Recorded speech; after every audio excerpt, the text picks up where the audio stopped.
हमारा theoretical lecture है, क्योंकि अभी हम जितने भी इसके कंसेप्ट बेस्ड क्वेश्चंस थे वो हम ऑलरेडी करा चुके हैं आपको। आज हमें क्या करना है, सिर्फ इसकी थ्योरी पढ़नी है। थ्योरी में इसके क्या रह गए थे हमारे, एक मैग्नेटिक प्रॉपर्टी रह गई थी, एक बेंड थ्योरी रह गई थी।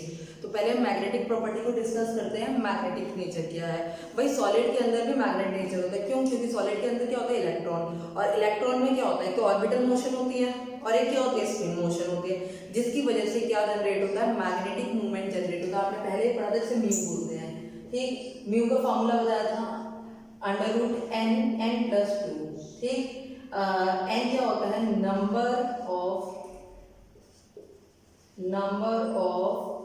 Unpaired electron, number of unpaired electron. ठीक, और इसकी यूनिट क्या होती है, म्यू की यूनिट होती है बीएम, बोहर मैग्नेट्रॉन। क्या होती है, बीएम, बोहर मैग्नेट्रॉन। ठीक, ये आपको पता चलना चाहिए कि कोऑर्डिनेशन में और आगे डी ब्लॉक में भी कई काम आएगा ये निकालने के लिए, तो फार्मूला नोट कर लीजिए। अब क्या होता है, सॉलिड जो होते हैं हमारे 5 टाइप से कैटेगराइज किए। जनरली तो 2 ही पढ़े आपने, डायमैग्नेटिक एंड पैरामैग्नेटिक, लेकिन इन केस ऑफ सॉलिड के 5 टाइप के होते हैं। तो मैं सबको लिखना स्टार्ट करती हूँ। पहले लिखते हैं डायमैग्नेटिक। ठीक, मैं एक एक करके लिखती रहूंगी, साथ साथ जगह को नहीं तो रख करके लिखते हैं। डायमैग्नेटिक क्या होते हैं, जब इनमें हम ऐसे कंपाउंड को जब हम मैग्नेटिक फील्ड में रखते हैं तो ये मैग्नेटिक फील्ड को क्या करते हैं, रिपेल करते हैं। क्या करते हैं, मैग्नेटिक फील्ड को क्या करते हैं, रिपेल करते हैं।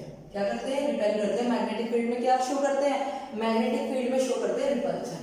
मैग्नेटिक में ये मैग्नेटिक फील्ड में क्या शो करते हैं, रिपल्शन शो करते हैं। क्या शो करते हैं, रिपल्शन शो करते हैं मैग्नेटिक फील्ड में। ठीक, इतनी बात समझ में आई। और इनके पास नो अनपेयर्ड इलेक्ट्रॉन, या बोल सकते हैं नो अनपेयर्ड इलेक्ट्रॉन, या इनके पास क्या होता है, सिर्फ और सिर्फ पेयर्ड इलेक्ट्रॉन ही होते हैं।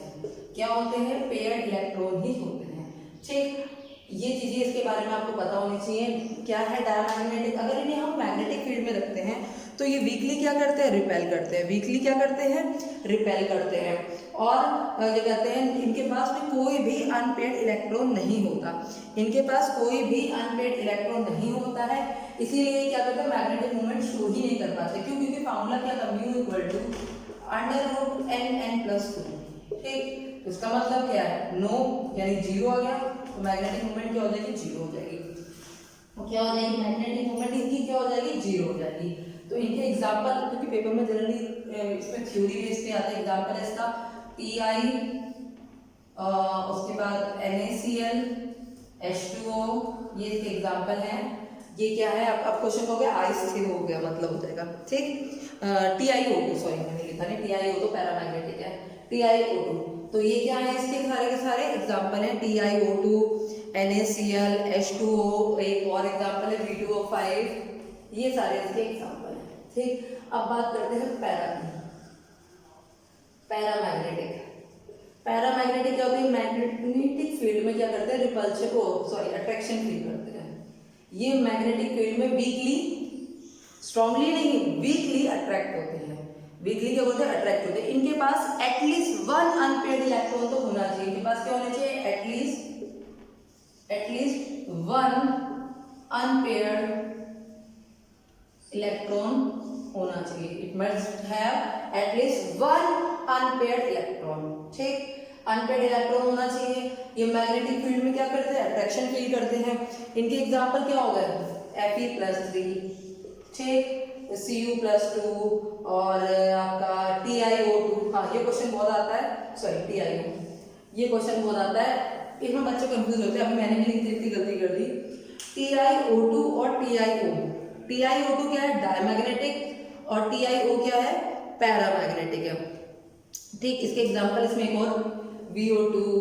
ठीक, एक बहुत अच्छा था O2 आपके गैस है, फिर भी बता देती हूँ, याद करिए, आपने पढ़ी होगी 11th क्लास में मॉलिक्यूलर ऑर्बिटल थ्योरी पढ़ी थी। मॉलिक्यूलर ऑर्बिटल थ्योरी में बताते ना, N2 क्या होती है, डायमैग्नेटिक, और O2 क्या होती है, paramagnetic, unpaired electron in anti bonding, आपने देखे थे ना।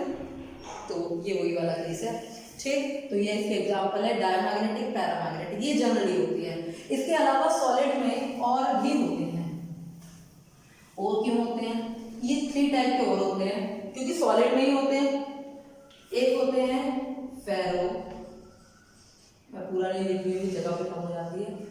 एंटी फेरो मैग्नेटिक आप लगा देंगे, और एंटी फेरो और तीसरा है फेरी। फेरो, फेरी, फेरोमैग्नेटिक, एंटी फेरोमैग्नेटिक और फेरीमैग्नेटिक। ठीक, ये 3 टाइप के होते हैं। आगे ये कितने टाइप के होते हैं? 3 टाइप के होते हैं। अब क्या है इनमें? देखो क्या होता है, जो सॉलिड होते हैं, सॉलिड में बहुत सारे एटम्स होते हैं, वो एक दूसरे के पास पास होते हैं, सॉलिड है।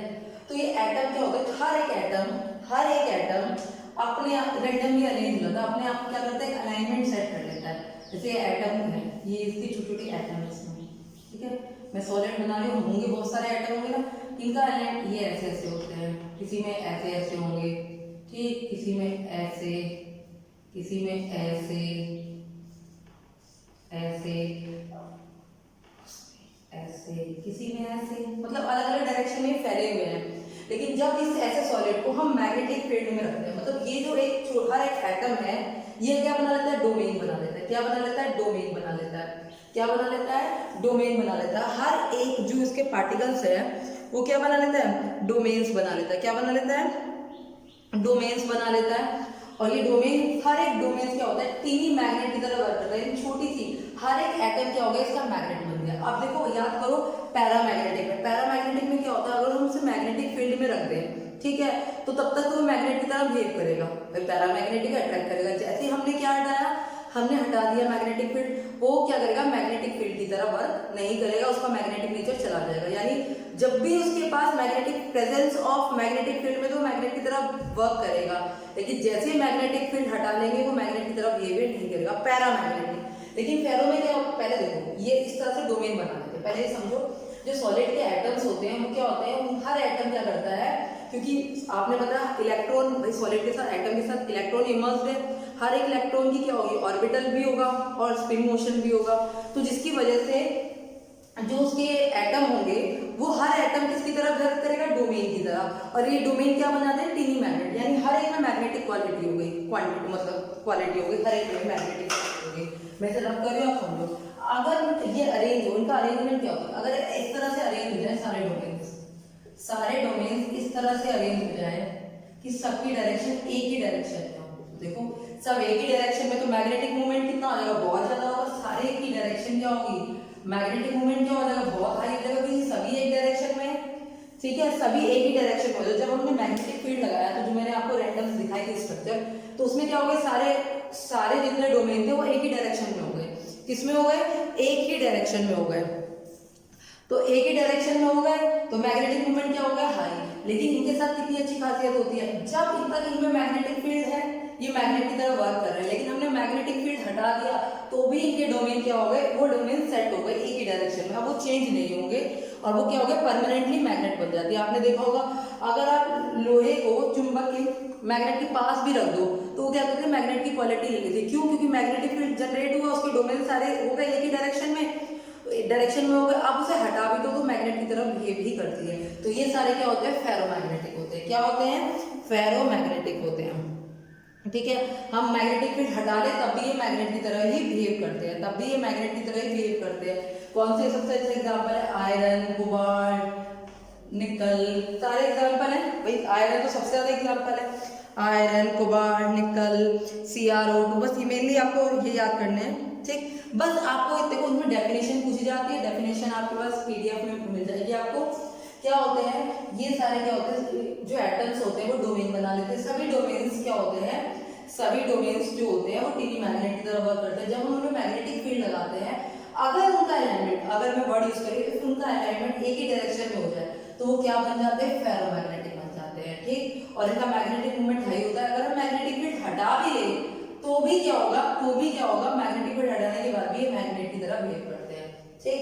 अगर अलाइनमेंट ऐसा हो जाए, डोमेन तो ये भी बन रहा है, लेकिन कुछ कंपाउंड ऐसे एक ऊपर हो जाए, एक नीचे हो जाए, डोमेन एक ऊपर की डायरेक्शन में, एक नीचे की। अगर अलाइनमेंट ऐसा हो जाए, तो क्या होगा, हर कोई एक दूसरे को क्या कर देगा, कैंसिल कर देगा। हर कोई एक दूसरे को क्या कर रहा है, भाई ये ऊपर जा रहा है, नीचे कैंसिल, ये ऊपर जा रहा है, नीचे जा रहा है, कैंसिल, ये ऊपर नीचे और भी होंगे, तो क्या करेंगे, एक दूसरे को कैंसिल कर देंगे, तो म्यू क्या आ जाएगा, इनका 0। यानी ये कैसे हो जाएंगे, इनका मैग्नेटिक मूवमेंट क्या हो जाएगा, 0 हो जाएगा। इनका मैग्नेटिक मूवमेंट क्या हो जाएगा, इनका मैग्नेटिक मूवमेंट क्या हो जाएगा, 0 हो जाएगा, ठीक है। और इनको क्या बोलते हैं, एंटी फेरोमैग्नेटिक। यानी देखो फेरो के फेरो में हाई था, एंटी में क्या होगा, मिनिमम हो जाएगा। इसके अंदर आते हैं मैग्नीज के MnO, Mn2O7, ठीक, Mn2O7 आ गया, सॉरी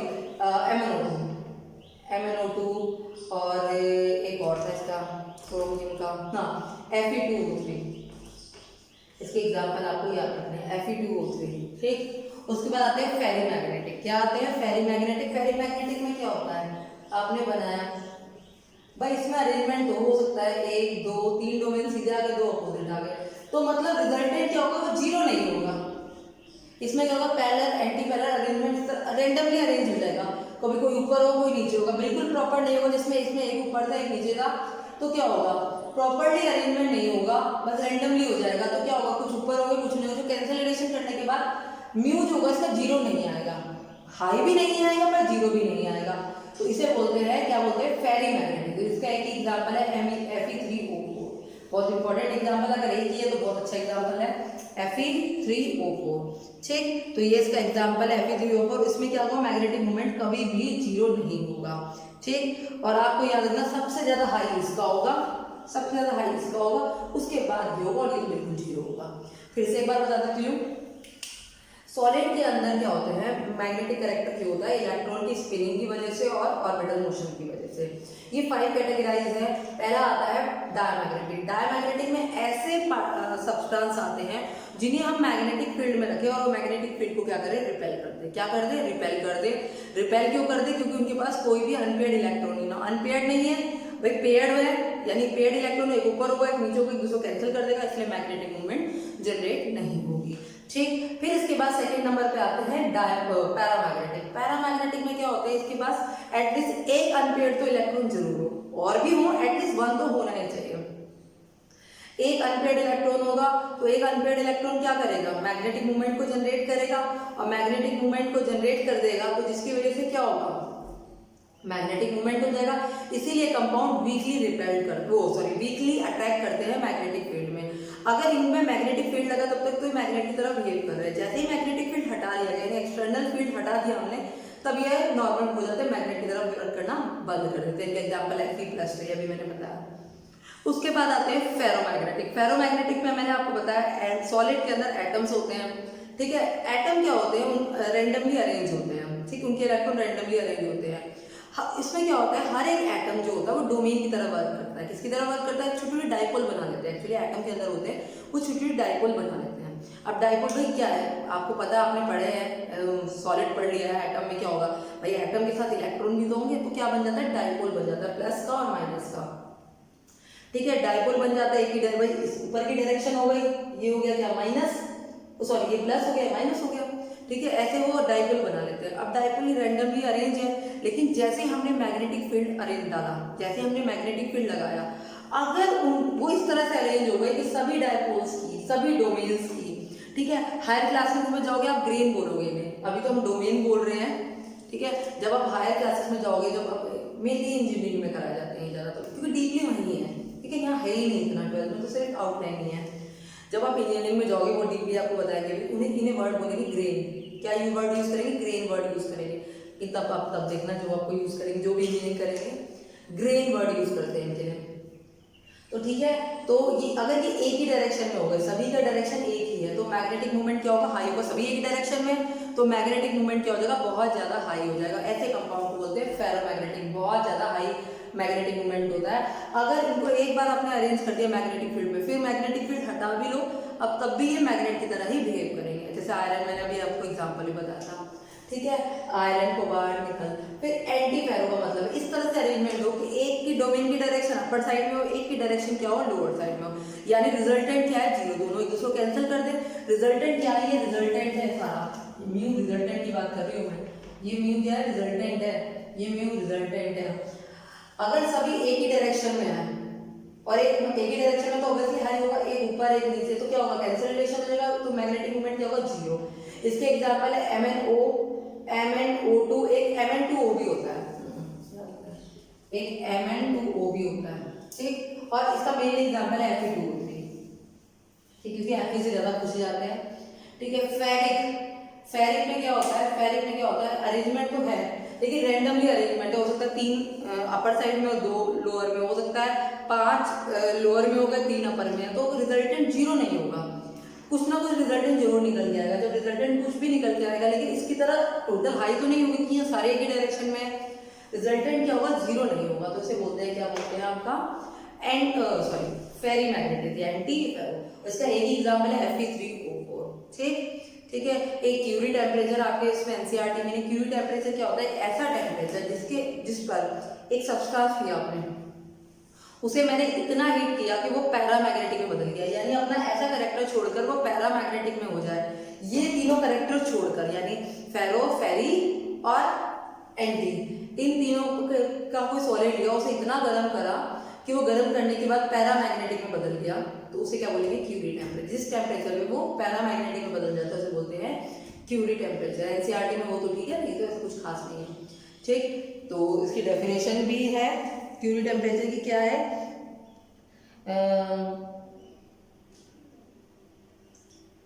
क्यूरी टेम्परेचर इट में due to randomness of domain on heating ferrimagnetic substance Fe3O4 become a paramagnetic. Fe3 के लिए दे रखा है, जब Fe3O4 को A10 केल्विन पर, जब 850 केल्विन पे गर्म करते हैं इसको, ये भी फेरी है, इसको इतना गर्म करा कि इसके डोमेन खत्म हो गए, इतना गर्म करा डोमेन खत्म हो गए, तो उस टेम्परेचर को क्या बोलते हैं, क्यूरी टेम्परेचर।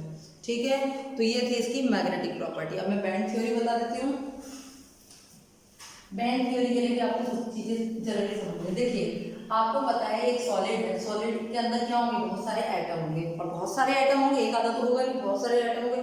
अगर मैं एक मोल की बात करूँ तो कितने होंगे, 6.022 × 10⁻23 इसके अंदर क्या होंगे, एटम्स होंगे, एक मोल में बता रही हूँ। तो क्या होंगे, बहुत सारे एटम्स होंगे। जब वो एटम्स होंगे तो वो आपस में मिलेंगे, जब वो मिलेंगे तो क्या बनाएंगे, मॉलिक्यूलर ऑर्बिटल बनाएंगे, और सेम एनर्जी और सेम टाइप के जो मॉलिक्यूलर ऑर्बिटल मिलेंगे वो कई सारे एक साथ बन गए, तो उन्हें बैंड बोलेंगे। चलो एक एग्जांपल समझते हैं। जैसे Na है, क्या होता है इसका, 1s2 2s2 2p6 3s1। ठीक, ये 3s का बैंड है, ये क्या है, 3s का बैंड है, और ये खाली, इसके बाद 3p भी खाली है और 3d भी खाली है। 3d तो लेते हैं, ऊपर वाले की बातें कर लेते हैं, इसमें ये इलेक्ट्रॉन है।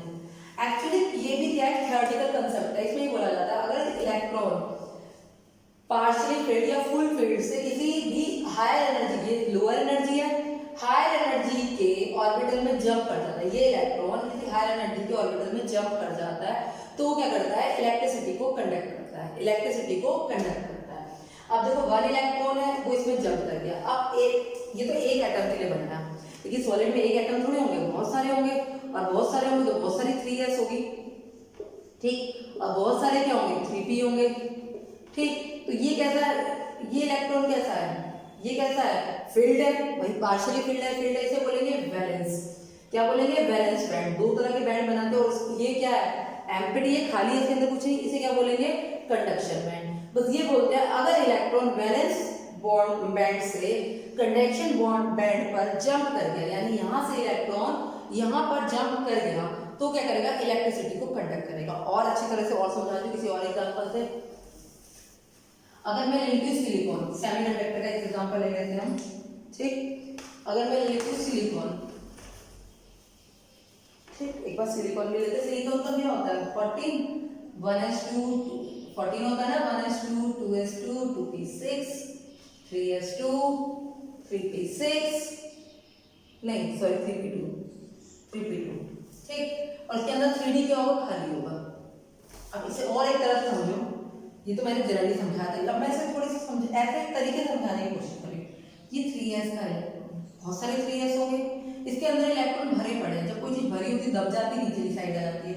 ये आ गया 3p में भी कुछ इलेक्ट्रॉन है, तो ये भी दब जाएगा, लेकिन 3d क्या है, खाली है, जब खाली है तो ऊपर रहेगा, इसमें नहीं होंगे।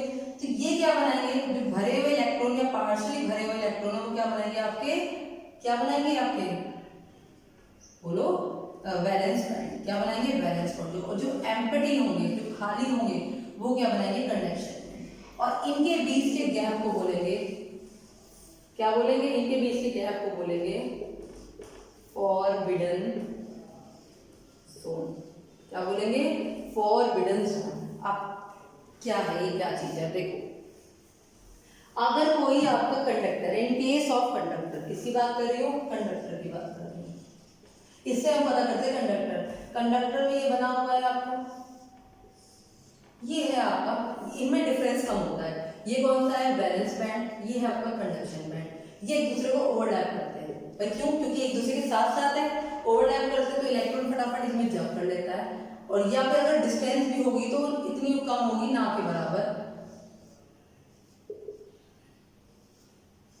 भाई आपको पता होना चाहिए वैलेंस इलेक्ट्रॉन है, देखो ध्यान से देखो, ये क्या है, वैलेंस इलेक्ट्रॉन। आप कोई भी और ले लो, आप आयरन ले लो, अगर आपको नहीं लग रहा सेमीकंडक्टर, आयरन का लास्ट ले लीजिए, लास्ट में क्या होता है, 4s2 sorry 3s2 3p6 4s2 3d6, यही होता है, यही होता है ना। तो क्या है, देखो 3d6 से आधा भरा हुआ है, आधा खाली है, जो भरा हुआ है नीचे की साइड होगा, ये ऐसा बन गया, और जो खाली होगा ऊपर की साइड होगा। तो इलेक्ट्रॉन क्या होंगे, 1 2 3 4 5 6, तो आधे खाली है भाई, पार्शियली फिल्ड है, तो इलेक्ट्रॉन क्या होंगे, यहाँ पे जंप करेंगे। तो इसी तरह से, और क्योंकि इसमें देखो 4s है, तो 4s में क्या होगा, 4p भी होगा, 4d भी होगा, और 4f भी होगा, बहुत सारे एम्प्टी ऑर्बिटल है। देखो ना भाई, अगर हम 4s में पहुंच गए भाई, s में तो 2 इलेक्ट्रॉन है, 4p खाली है, 4d खाली है, 4f खाली है, तो बहुत सारे खाली है। जो भी खाली ऑर्बिटल होते हैं वो क्या बनाते हैं, कंडक्शन बैंड, और जो भी पार्शियली फिल्ड और फुलफिल्ड होते हैं वो बनाते हैं वैलेंस बैंड। क्या होता है, वैलेंस बैंड कंडक्टर के केस में इन दोनों के बीच में गैप जो होता है बहुत कम होता है, या होता ही नहीं है, एक दूसरे में ओवरलैपिंग करते हैं, इजीली इलेक्ट्रॉन क्या होता है, यहाँ जंप कर जाता है। तो ये क्या होता है, इलेक्ट्रॉन जंप कर गया तो ये क्या करेंगे, कंडक्टर की तरह बिहेव करेंगे। अब हम बात करते हैं किसकी, सेमीकंडक्टर की। किसकी बात करते हैं, सेमीकंडक्टर की। सेमीकंडक्टर में क्या होता है, ये जो गैप होता है ये कम होता है। ये क्या है आपका वैलेंस बैंड, और ये क्या है, कंडक्शन बैंड। इसमें से इसमें इलेक्ट्रॉन कब कैसे जाते हैं, अगर ये इंस्ट्रिंग है, इंस्ट्रिंग का मतलब अपना आप है, तो हमने टेम्परेचर इंक्रीज किया, इलेक्ट्रॉन की एनर्जी इंक्रीज हुई, तो वो जंप कर जाएंगे। और अगर हमने टेम्परेचर इंक्रीज नहीं किया, 0 रहने दिया, 0 केल्विन, तो ये किसकी तरह बिहेव करेंगे, इंसुलेटर की तरह। क्योंकि गैप कम होता है, हम एनर्जी देते हैं तो इलेक्ट्रॉन जंप कर जाते हैं, हम एनर्जी नहीं देते तो इलेक्ट्रॉन जंप नहीं करते। लेकिन इंसुलेटर में क्या होता है, इंसुलेटर में ये जो फॉरबिडन जोन का गैप होता है, फॉरबिडन जब क्या होता है, गैप होता है किसके बीच में, कोई पूछले फॉरबिडन जोन क्या है, वैलेंस बॉन्ड और कंडक्शन बॉन्ड के बीच का जो गैप है उसे बोलते हैं फॉरबिडन जोन। ठीक, तो ये क्या है आपका वैलेंस बॉन्ड है, बैंड है, ये है कंडक्शन बैंड। इनके बीच में इतना गैप हो जाता है, इतना गैप हो जाता है, एनर्जी गैप क्या होता है, लार्ज होता है, जिसकी वजह से इलेक्ट्रॉन जंप नहीं कर पाते, तो जिसकी वजह से ये क्या होते हैं, इंसुलेटर होते हैं। क्या होते हैं, इंसुलेटर।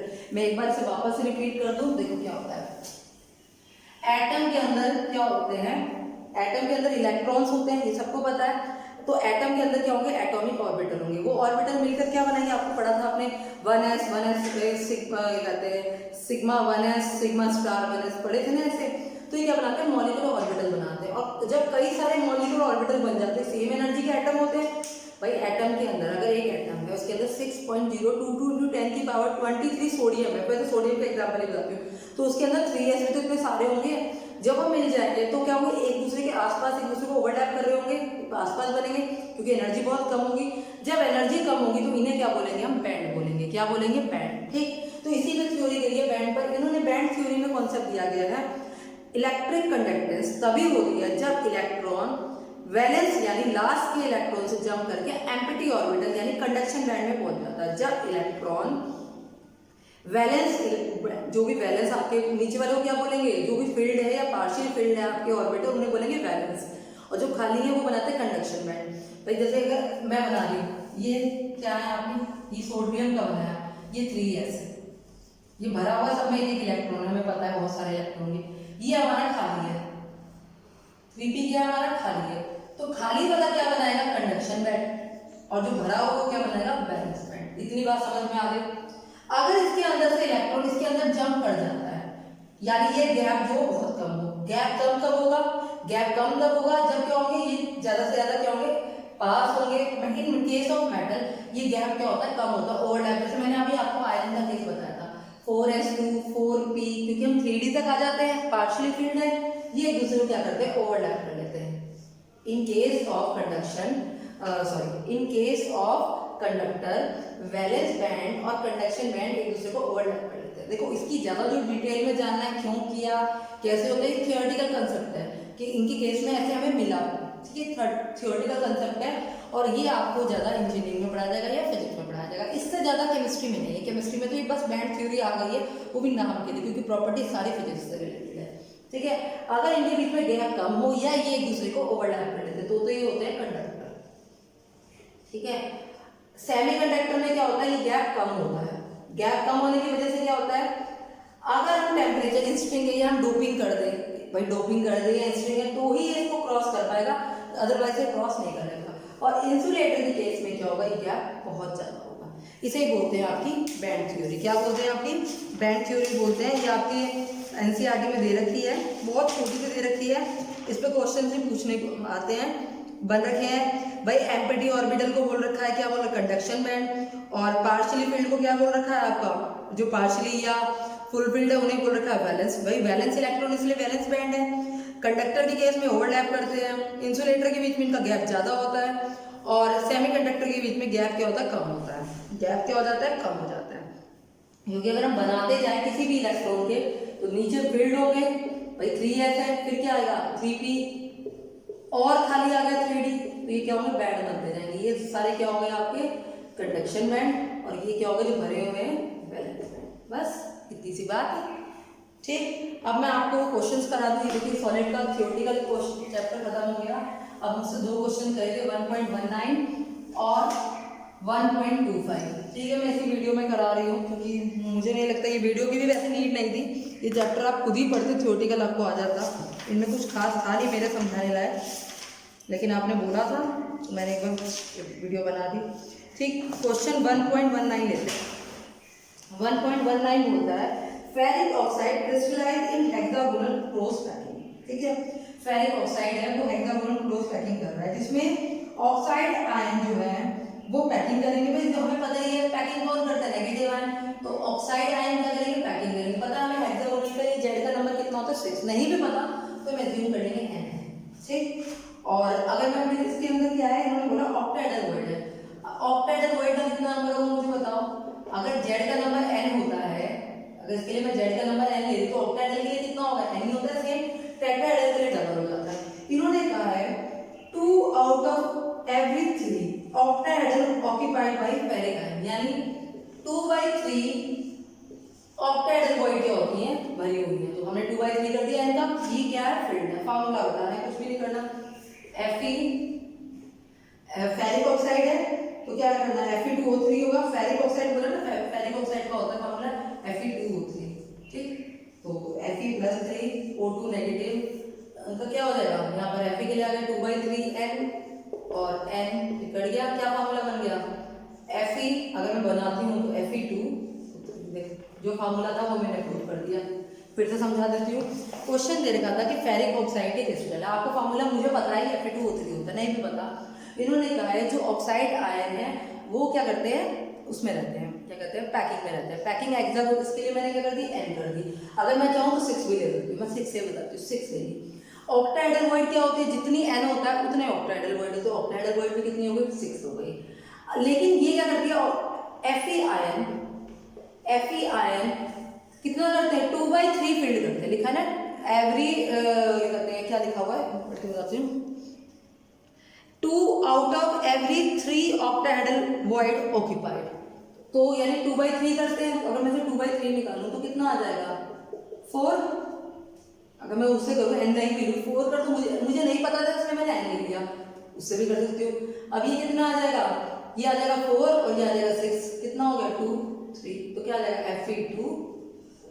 सिंपल सा क्वेश्चन है, ठीक। अगला क्वेश्चन करते हैं। प्रूव कर दिया, ये फार्मूला होता है, हमने प्रूव कर दिया इसी तरह से। अगला क्वेश्चन है हमारा, एक सेकेंड बस ये रखा दो। अगला क्वेश्चन है 1.25। If NaCl is doped with 10 की पावर -3 मोल% SrCl2। इन्होंने कहा है NaCl डॉट होती है, यानी 10 की पावर -3% कैपिटल आता है SrCl2 डॉट है। इसमें परसेंटेज का मतलब क्या हो गया, भाई परसेंटेज लगाना है, 10 की पावर -3, परसेंटेज का मतलब क्या हो गया, 10 की पावर -3 मोल SrCl2 प्रेजेंट है, इसमें 100 मोल ऑफ NaCl। हमने तो वही मतलब निकाला जो हमने अभी तक सीखा है, ठीक। अब 100 इतने है भाई, 100 मोल में हमने इतना डाला, तो 1 मोल में कितना डाला होगा, 1 मोल NaCl में कितना डाला होगा बताओ, 100 में हमने इतना डाला, 100 मोल में 10 की पावर 3 है, तो 1 मोल में, क्योंकि हमें तो क्या बतानी है, कैटायनिक वैकेंसी बतानी है, हम तो 1 मोल के हिसाब से निकालेंगे ना, तो 1 मोल में कितने NaCl में होगा, कैसे आ जाएगा भाई, 1 मोल में कितना आ जाएगा, 10 की पावर -3 अपॉन 100, और ये आ गया 10 की पावर -5 मोल SrCl, इतनी ड्रॉप की है, ठीक।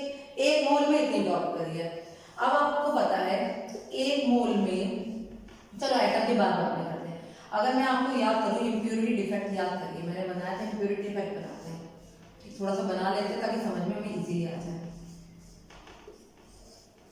देखो बेटा, इम्प्योरिटी डिफेक्ट में क्या होता है, हम इसमें Na फिल है, NaCl, Na एक और बनाते हैं Cl के लिए, Cl यहाँ पर आएगा Cl, यहाँ पर Na, मैं डिफेक्ट बनाकर आपको इसलिए दिखा रही हूँ ताकि आपको समझ में क्वेश्चन अच्छी तरह से आ जाए। Na plus Cl negative, Na plus Cl negative, ठीक है बराबर।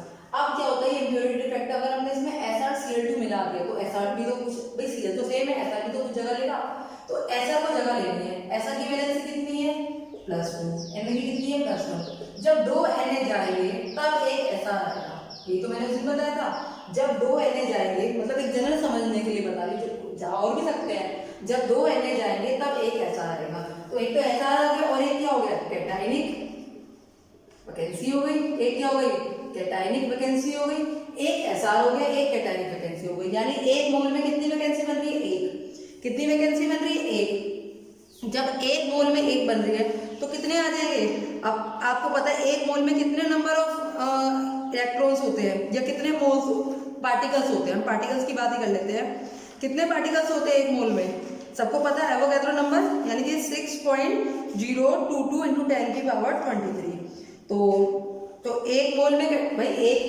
एक मोल में कितने होते हैं पार्टिकल्स, कितने होते हैं 1 मोल में, Na होते हैं, हाँ या ना बोलो, इतने पार्टिकल होते हैं, तो हमें 1 मोल में कैटायनिक वैकेंसी बनानी है, भाई जितने पार्टिकल होंगे उतनी तो वैकेंसी होगी, तो 1 मोल NaCl में कैटायनिक वैकेंसी कितनी हो जाएगी हमारी, कैटायनिक वैकेंसी कितनी हो जाएगी बोलो, 10 की पावर 5, भाई एक वैकेंसी 1 मल्टीप्लाई, एक वैकेंसी आएगी, एक कितनी आ रही है 1 वैकेंसी आ रही है, 10 की पावर 5 इंटू Na की वैल्यू रख दो, कितनी होती है Na की वैल्यू 6.022 इंटू 10 की पावर 23 -5, तो यानी 18, इतनी क्या आ गई आपकी कैटायनिक वैकेंसी आ गई, इतनी क्या आ गई कैटायनिक वैकेंसी आ गई आपकी, ठीक। फिर से समझ लो क्वेश्चन, भाई इन्होंने दे रखा था, क्वेश्चन क्या कह रहा था, if NaCl dropped with 10 की power -3 mole percentage SrCl2, what is the concentration of cation vacancy, cation vacancy की कंसंट्रेशन क्या है, हमें कंसंट्रेशन बतानी है, ठीक। तो आपको पता है क्या है, 10 की पावर -3 मोल SrCl2 किसमें 100 मोल ऑफ NaCl में, तो 1 मोल में कितने होंगे 10 की पावर 5 मोल होंगे, ठीक। तो जो SrCl2 मैंने डायग्राम से बना के दिखा है, SrCl2 क्या करता है 1 कैटायन देता है, क्या देता है 1 कैटायन, तो कंसंट्रेशन निकालनी है, क्या करनी है कंसंट्रेशन, भाई हमें कंसंट्रेशन कैसे निकालेंगे, उतने ही तो हमें पार्टिकल लेने होंगे, तो किससे मल्टीप्लाई कर देंगे, एवोगैड्रो नंबर से मल्टीप्लाई कर देंगे, किससे मल्टीप्लाई कर देंगे, एवोगैड्रो नंबर से मल्टीप्लाई कर देंगे, क्यों, क्योंकि अगर मैं पूछूं NaCl के 1 मोल में, भाई 1 मोल में कितने होते हैं, इतने पार्टिकल्स होते हैं, तो 1 मोल की वजह से एक कैटायनिक वैकेंसी आ रही है, तो कितनी पार्टिकल्स कितने होंगे इसमें, तो उसको हम उससे मल्टीप्लाई कर देंगे बस, ठीक। ये क्वेश्चन थे 2 जो आपने पूछे थे, आई थिंक सॉलिड स्टेट आज कंप्लीट हो गया है, कुछ भी नहीं था आज वाले वीडियो में कुछ भी नहीं था, जस्ट आप बुक से भी रीड आउट कर सकते, सेम वही वीडियो है, कोई खास नहीं है। क्या है आपका मैग्नेटिक कैरेक्टर, ये एक्चुअली इसकी नीड भी नहीं थी, बट बहुत सारे बच्चे जूम पर नहीं आ पाते, मैंने जूम पर डिस्कस कर दिया था, पर जूम पे नहीं आ पाते, इस वजह से ये वीडियो बना है, ठीक। तो होपफुली आप इस चैप्टर को कंप्लीट करेंगे। अगला हमारा इंपॉर्टेंट चैप्टर शुरू हो रहा है इलेक्ट्रोकेमिस्ट्री, और वो मंडे से शुरू करेंगे, तो तब तक आप इस चैप्टर्स को क्लियर कीजिए, तीनों चैप्टर्स को, ओके।